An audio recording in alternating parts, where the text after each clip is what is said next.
olha, neste momento eu quero pedir ajuda à espiritualidade que está sempre aqui conosco na nossa casa para a reflexão da noite de hoje. Para nós caiu o capítulo 4, ninguém pode ver o reino de Deus se não nascer de novo. E no item das instruções dos Espíritos, limites da encarnação. Já o título deste capítulo já nos remete que Deus está anunciando, que Jesus estava anunciando que a gente teria que nascer de novo. O que é se nascer de novo? É reencarnar. E aí Kardec perguntou para o Espírito São Luís: quais são os limites da encarnação?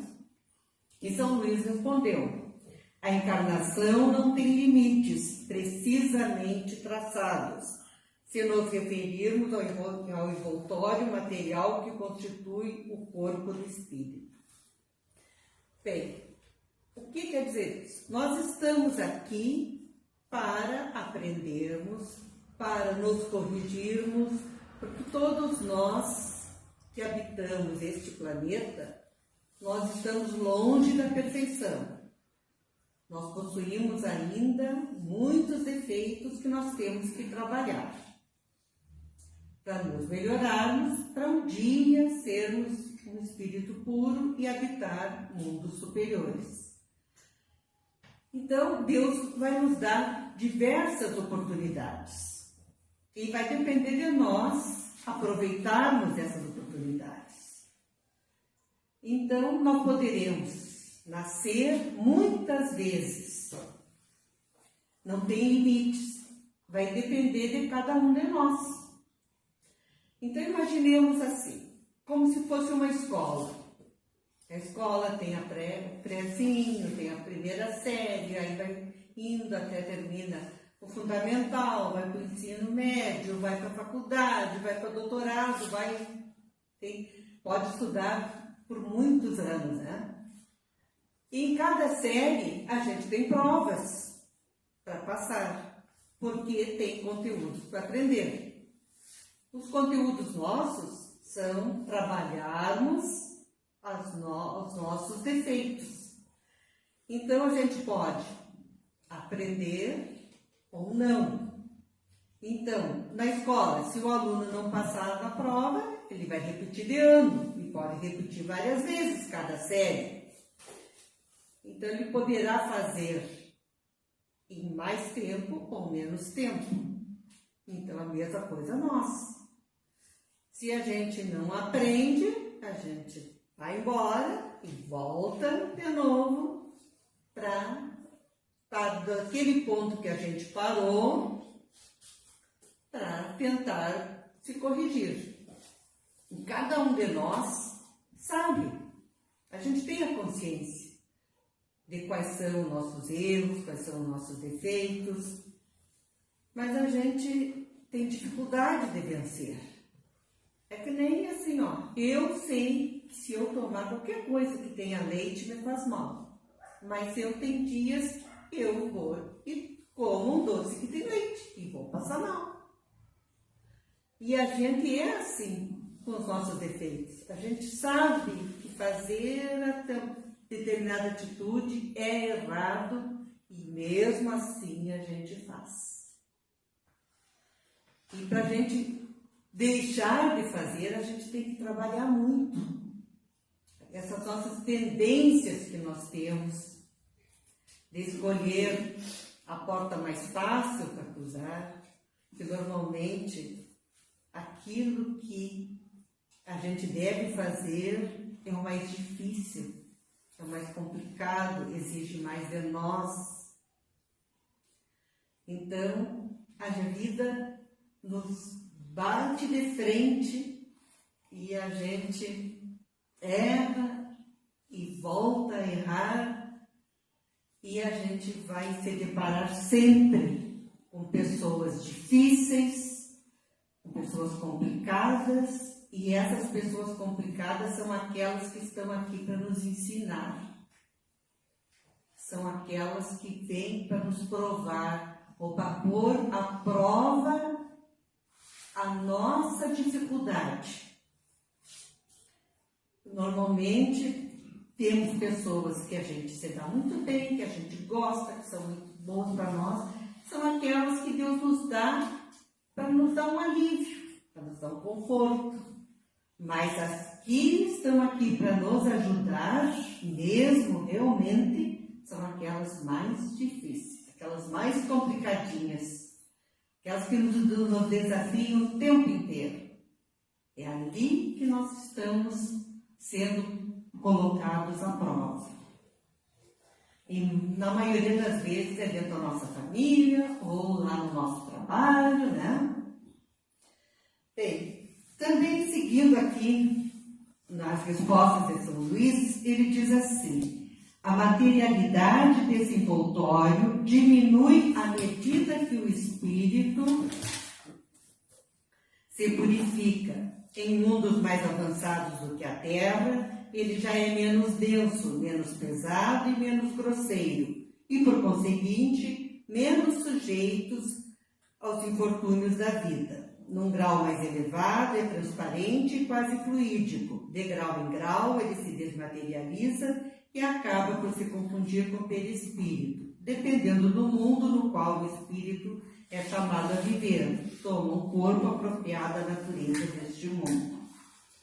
Bem, para a gente entender essa modificação que vai tendo no nosso corpo, vamos pensar quando a gente estudava lá as teorias da vida. Como é que era o homem primitivo? O homem primitivo era bem diferente fisicamente do que nós que estamos hoje. Ele tinha uma aparência bem mais grotesca, ele caminhava meio arcado, tinha mais pelos no corpo, e ele foi, nas teorias da idade, a gente vai vendo, assim, ele foi evoluindo e foi modificando o seu corpo físico. E à medida que a gente vai evoluindo, tanto intelectualmente, moralmente, o nosso corpo também, ao longo dessas encarnações, foi mudando o aspecto do corpo físico. E isso vai continuar acontecendo quando agora nós estamos na Terra indo para a transição do mundo inferior para ir para um mundo de regeneração. E quando a gente conseguir passar para este mundo de regeneração, o nosso corpo físico também vai estar diferente.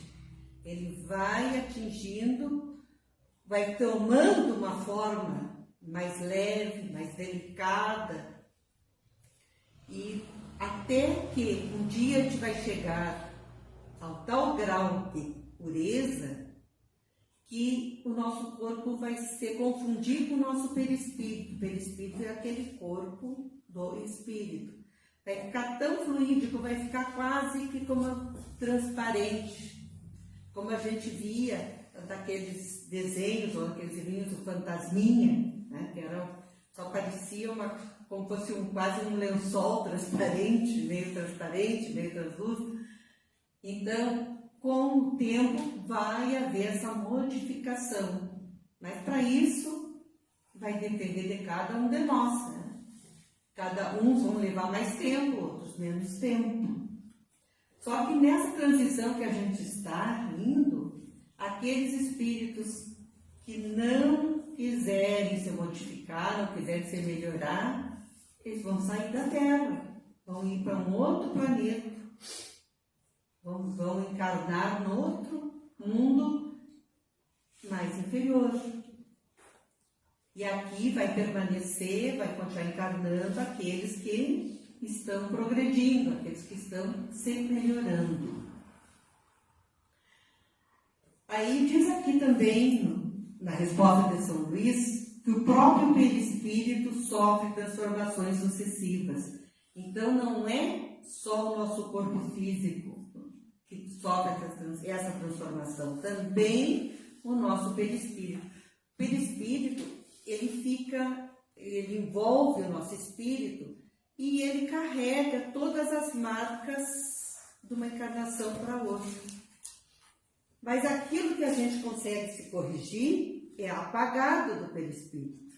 E aquilo que a gente não corrigir vai junto. Que é que nós vamos trazer para a gente trazer para a próxima vinda. Então, isso acontece assim, se a gente não cuidar, por exemplo, do nosso fígado, se a gente abusar da bebida, o que vai acontecer? O nosso perispírito vai ficar carimbado ali na região do fígado, vai ficar aquela marca.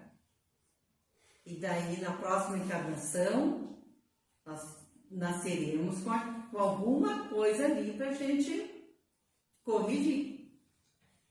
A gente talvez vai ter alguma doença ali que é para a gente se melhorar, para a gente corrigir uma falta anterior.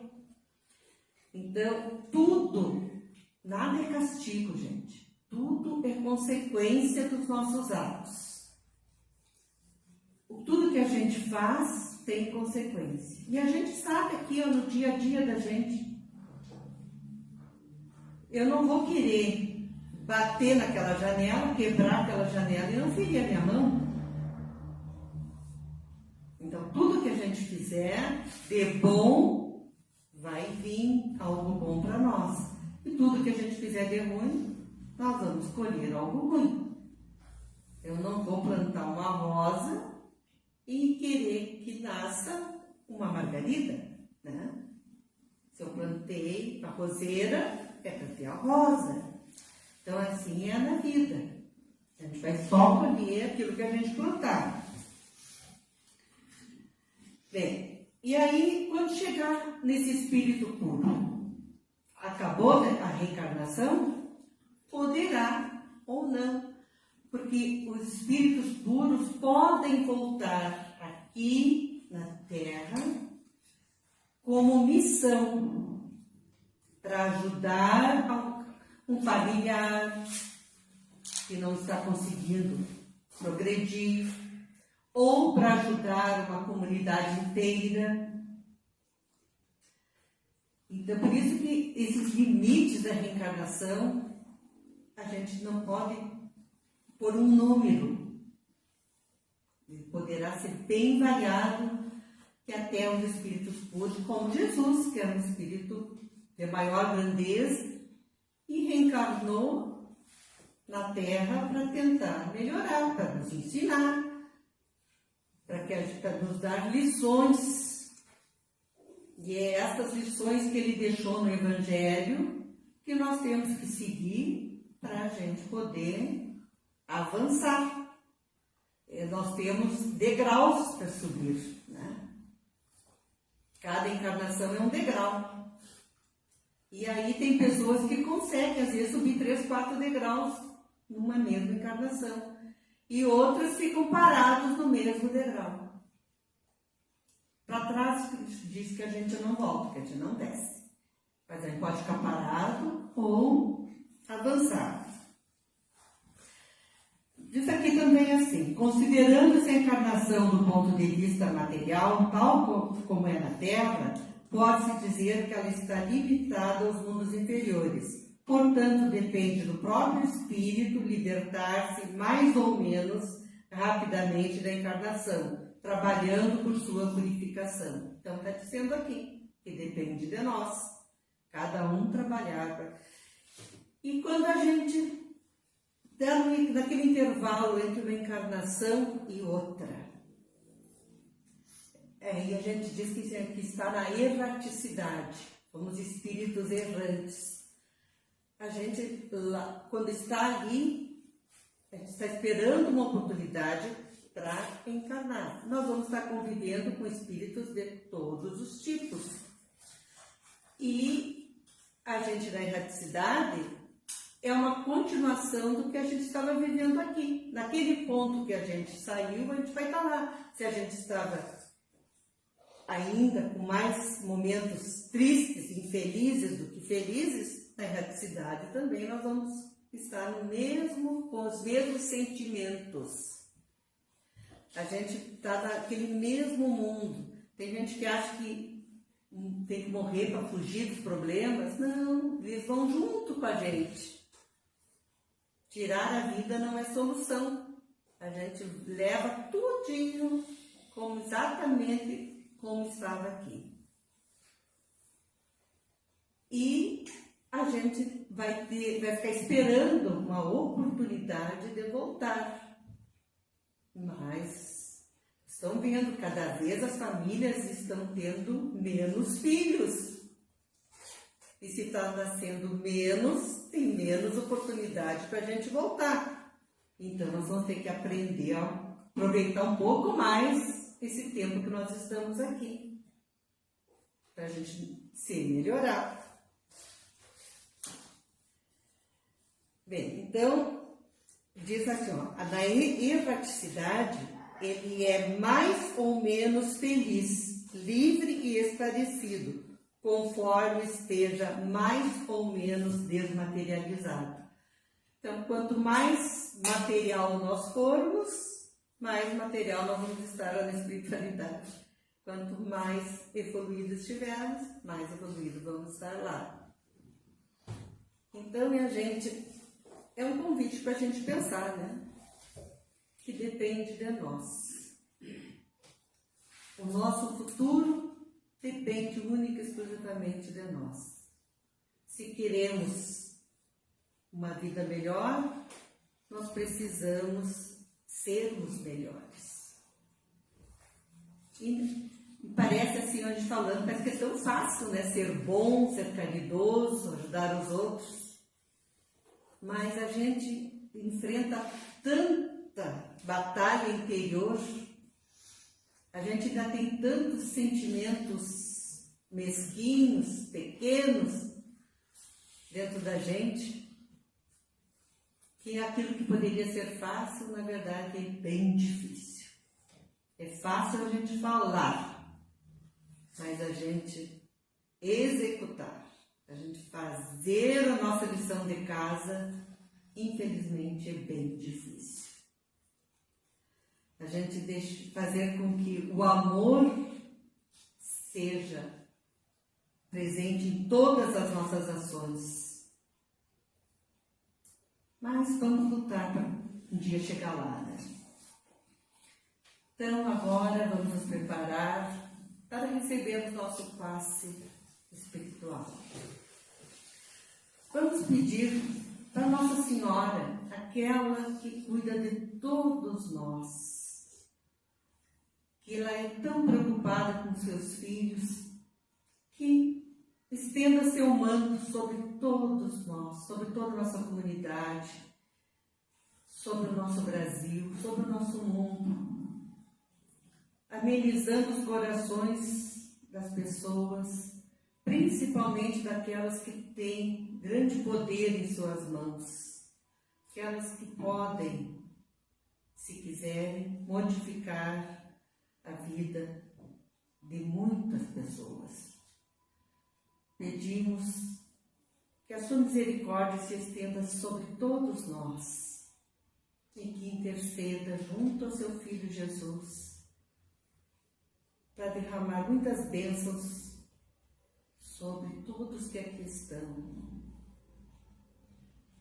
Que nós possamos ter uma semana iluminada, uma semana de progresso e que a paz finalmente chegue a todos os lares. Que assim seja.